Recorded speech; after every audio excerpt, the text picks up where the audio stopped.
for anybody who's been living under a boulder, dumpster, or some other thing that doesn't allow you to experience the glory that we call life, right?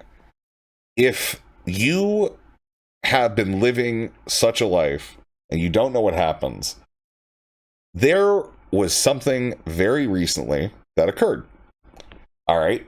And that is a healthcare CEO got murked. Okay.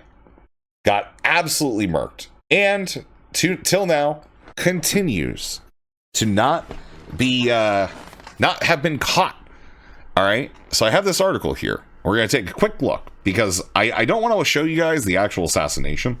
The actual assassination, if I have to describe it, a man walks up from the side, shoots someone in the back, from what it seems, 3 times, and then the other person dies and he walks away. But yeah, we'll do this quick little clip and then we'll read the article real quick from the New York Post. Covering new details about the suspect who fatally shot United Healthcare CEO Brian Thompson in Midtown earlier this week. Investigators have pieced together the killer's movements before the attack, shedding light on his actions in the days leading up to the incident. Authorities say the gunman arrived in New York City last month on a Greyhound bus from Atlanta, disembarking at Port Authority on November 24th. He checked into the High New York City hostel on the Upper West Side, where surveillance footage later captured his unmasked face as he flirted with a receptionist, flashing a smile. Sources say the suspect temporarily left the hostel, returning days later to rebook a room using a fake New Jersey ID. In the hours leading up to the attack, the suspect was seen making a phone call near the Hilton Hotel on 6th Avenue, where he lay in wait for Thompson. Surveillance also captured him purchasing items, including a water bottle, at a nearby Starbucks. After the shooting, the suspect fled on an e-bike into Central Park, ditching a burner phone that police have since recovered. The assassin's meticulous planning is becoming clearer as investigators piece together his trail, but his motive remains a mystery. Thompson's family, who had reportedly received threats linked to his work, is mourning the loss of the high-profile executive.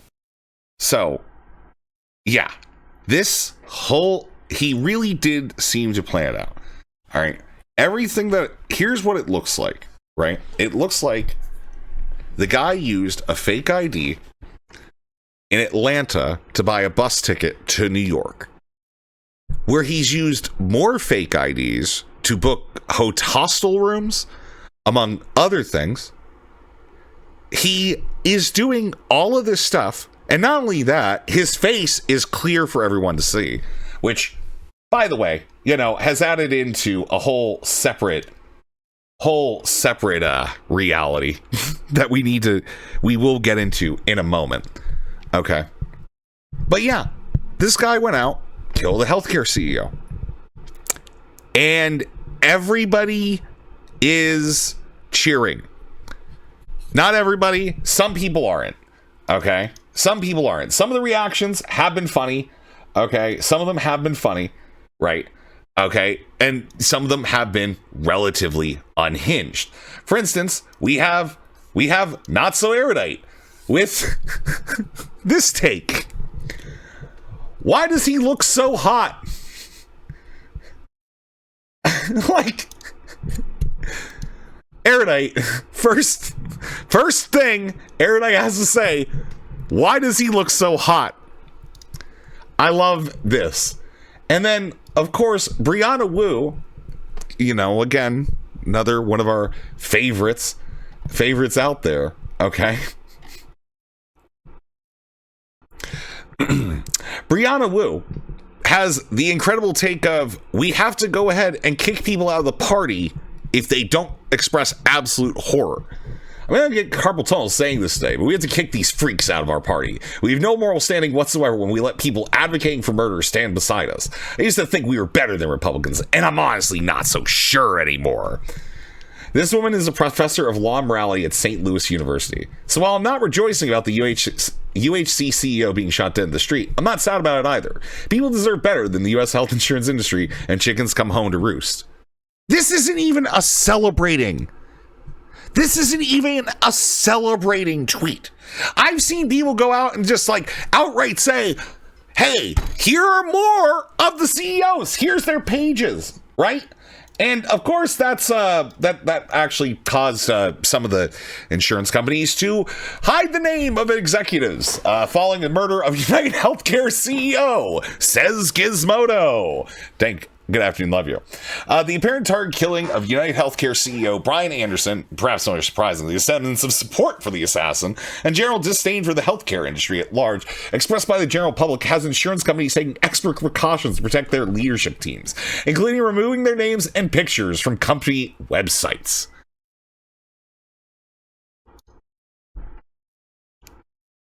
Because, yeah. Unironically, it's probably not a bad idea to do that. I'm going to, when it comes to Brianna Wu, I could not give a shit less about her opinion about this, because again, let me put on the mask for a second, okay? So that way you guys can truly feel the gravitas of what I'm about to say.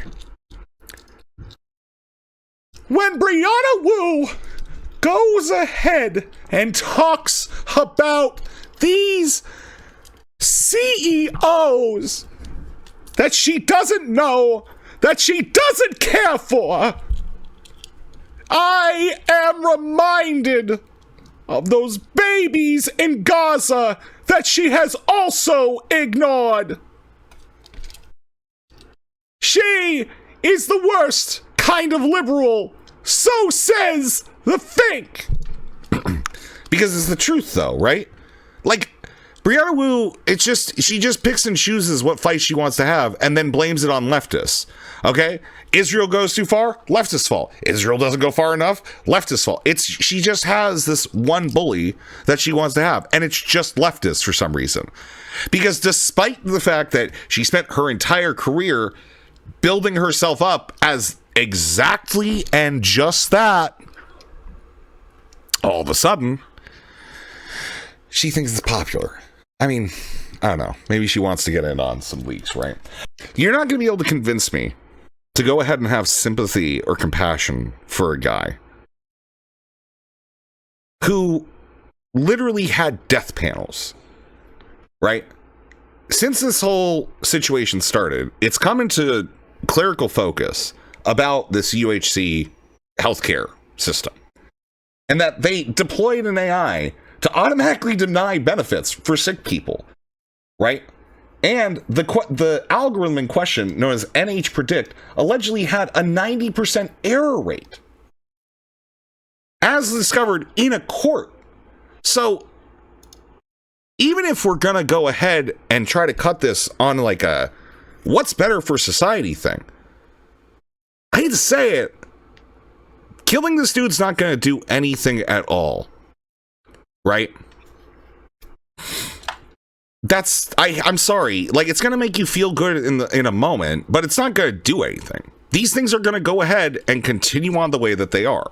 Yeah, there might be a little bit more fear that is placed into the public discourse. Again, when we look at this guy, they're not really willing to go ahead and say exactly what it was. But CNBC here went ahead and reported that words found on the shell casings where the United Healthcare CEO was shot dead. And the words were literally deny, defend, and depose. And this is being linked to some anti-healthcare book, right? That's what this is. This is some sort of populist, sort of seems to be, at least to me, some sort of populist-driven, anti-healthcare, vigilante style, whatever. And what this kind of brings to me when I look at all this is this whole idea of, over the summer, we had the attempted assassination of Donald Trump. We had that second one that was also attempted, also failed. We are seeing an increase in hostile rhetoric generally, right? And I don't want to play into this like Democrats are doing it worse by calling, Trump and Republicans fascists, and there's really only one solution for fascists. I don't want to go ahead and say like, the Democrats are, communists who are trying to go ahead and destroy the American way of life, and they must be gone ahead and removed as our enemies, like, and we should do the political persecutions like Kash Patel would say, for instance. Violence is on the rise. And there is something nerve-wracking about that to me, that I kind of particularly despise. Because, one, it just kind of seems like we've got a lot of really crazy rhetoric that's going around. Seems like some people are going to get hurt. This sort of stuff isn't going to really lead to anything other than pretty bad blowback, I think, on the other end of it. Again, I'm not going to shed a tear for this dude dying. I couldn't care less. I couldn't care less when Shinzo Abe died. Gotta be honest, that guy was at the Trump rally, don't really care there either. You can't convince me to care about somebody I didn't know the day before, right? Obviously, we have issues with our healthcare systems, and I do believe private insurance is a large problem with that. I think that Joe Lieberman's resistance of the public option in 2008 doomed this country when it comes to health insurance as well. But yeah, I don't think I would ever support this stuff. I would say if we're at that point, then we need to understand we're in the revolution state where, elections just don't really matter, right? Because that's the only way I can kind of see it.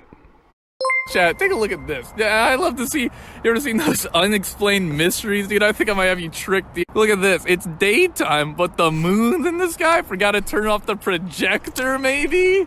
Biden, Joe. I love that one. That's a good one. Thank you for the 339, Ronan.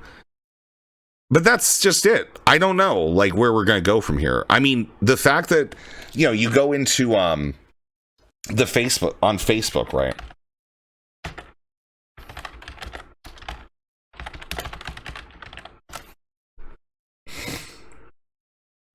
If you go ahead and look at the Facebook of the one post that was made about this by the group, right? BuzzFeed has this Facebook tweet from United Health Group. We are deeply saddened and shocked by the passing of our dear friend and colleague, Brian Thompson, the CEO of United Healthcare. Brian was a highly respected colleague and friend to all that worked with him. We are working closely with the New York Police Department and will ask your patience and understanding during this difficult time. Our hearts go out to Brian's family and all who were close to them. 77,000 people reacted with a laughing emoji. Just gonna be honest, it's nutso. Or no, it wasn't 77,000. That's misinformation. It's 72,000. The next closest was crying with 2.4 thousand. So ultimately, yeah, I kind of look at this whole thing and I'm not shocked. I think that bad things happening to these people, especially when they have, really harmed a lot of people. Like, these people are literally running death panels. I don't want to advocate for violence because I do think that it's just going to inevitably lead to some level of blowback that's going to hurt somebody who isn't myself. That's why I don't want to advocate for it. Right? Do I think it's a natural result of a lot of this stuff? Sure. But I don't want to give Hassan that 9/11 win. Am I worried that this is what our politics and world is going to become? Yeah. But, in a more positive note, after this occurred, it seems that Anthem Blue Cross Blue Shield decided, hey, we're not going to have an anesthesia cap when you're in surgery. A major health insurance company is backing off a controversial plan to limit coverage of anesthesia, according to public officials. The decision covered plans in Connecticut, New York, and Missouri. The insurance had based the move on surgery time metrics from Centers for Medicine and Medicaid Services. They were literally going to cut off. You could be in the middle of surgery, wake up, and you got to bite the stick. Well, I guess that's not happening now. So, yeah. I want to be really clear here. Healthcare in America is terrifying, weird, ultra fucked up, and something needs to be done. Legislatively. I also don't know if that's possible with the current political situation. And I think that not everybody's going to have a ton of time. I'm not going to judge some of these people. What if they found this guy and it turns out he has like a severely developed cancer that's going to kill him in a month and he was denied health care by this guy? Would we feel bad for this dude? Even if you're against it? I wouldn't. I don't really feel bad. People die every day. It sucks, you know? Shouldn't do it. Murder is bad, by the way, just so you know. But right now, I do want to just say, yeah, that happened. I don't like where this is going. I think that we're going to be entering in some weird, violent times. And that's a weird enough way for me to tell you to like and subscribe to the YouTube because we'll keep putting out stuff like this and it'll be great. Thanks.